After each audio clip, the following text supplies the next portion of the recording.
বয়স যখন 7 হয়, বারবার যখন সালাতের কথা বলবেন, সাথে করে নিয়ে দাঁড়াবেন, জুমার দিন মসজিদে নিয়ে যাবেন, মাঝে মাঝে নামাজে নিয়ে যাবেন। 7, 8, 9 এই 3 বছরের ট্রেনিং এ 10 বছর তো এমনি পাক্কা নামাজে হয়ে যাবে। নাকি বলবেন হুজুর আমি তো পড়ি না, আমারই তো খবর নাই। ছেলেরা যে বলবো বাবা নামাজ কায়েম কর, এর আগে কিন্তু নিজের মুসল্লি হইতে হবে।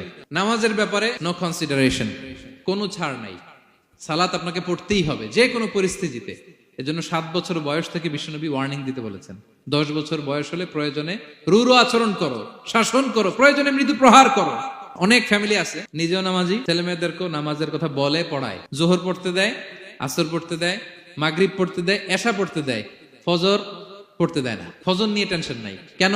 আমার কলিজার টুকরা সন্তান ঘুমায় হুজুর, কাঁচা ঘুম কেমনে ভাঙাই। যে বাবা মারা মনে করে সকালে কিভাবে ডাকি, উঠতে চায় না হুজুর, কাঁচা ঘুম কষ্ট হয়ে যায়। ফজরের সময় যদি আগুন লেগে যায় আপনার ঘরে, কি করবেন?